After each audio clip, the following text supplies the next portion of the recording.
Hey, this is AxView here, a place where we typically come to discuss the world of economics and politics at large, to discuss and inform the critical issues affecting each and every one of our lives, so that we can become better educated citizens and make a greater impact on the world at large. But there's a piece of economics that I don't see being addressed by conventional education. That's personal finance. For anyone just starting out, or even 30 years into adulthood, the thing to get right about the future is to start today and plan your finances correctly. That's starting with a personal budget.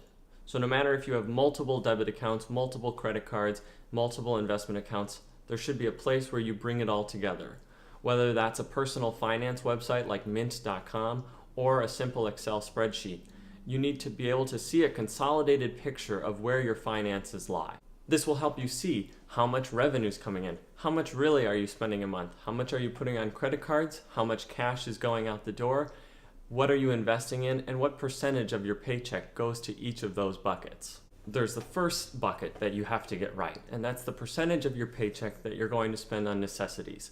And when I say percentage of paycheck, that means the amount of money before all deductions in your paycheck. So before taxes are taken out, retirement, healthcare, etc. Many investment websites will tell you that the percentage of paycheck that should go to necessities should be no greater than 50%.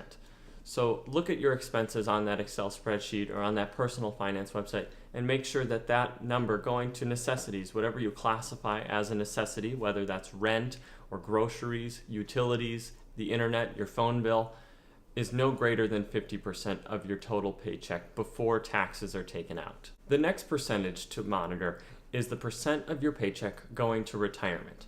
Now, no matter what age you are, the earlier the better, you need to focus on retirement. Whether you're 23 or 62, retirement is a critical goal to start saving for. Especially if you start young, you will have the benefit of investing in the stock market long term and making that money grow on the stock market and turn into dividends more than what you ever put in. Now, many websites like fidelity.com will tell you to invest about 15% of your paycheck into retirement. Now, that's to say 15% including any employer donations as well. Many employers, about 50% of employers in the United States, will contribute to a retirement fund like a 401k or a Roth IRA. If your employer is putting in 5% of your paycheck, ensure that you match that 5%. Do not give up free money that your employer will never give up again. So take that 100% match or whatever it is, and then go beyond it to get to that 15% of total paycheck. So if your employer is giving 5%, that's your first 5. Then you give 5, and then maybe put in another 5 yourself so that you're giving 10% and your employer is giving 5% of your paycheck. That way you'll be on a good track for retirement. That may sound like a lot. 15% or 10% might be too much when you're trying to focus on childcare or paying off student loans right now. But retirement will come for all of us eventually. And if you're retired for maybe 30 years on $60,000 a year, you're going to need possibly upwards of $1 million or more. Social Security can only make up to about $12,000 of that every year. So you're going to need to do some saving yourself and take advantage of any employer advantages you can. Now, where to put that money is a greater question that we'll discuss later on.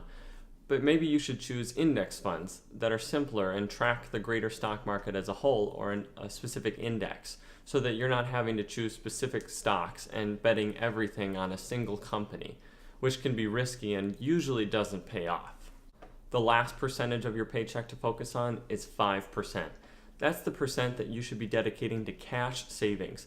Cash that you're putting into a bank account to hold on to so that if you ever need it for a rainy day, you have it to spend on. You should have enough money in cash so that you could cover up to 3 months of total necessities or your entire lifestyle, so that in the rare case that if something life-threatening comes up or you lose your job, you have enough money to cover it.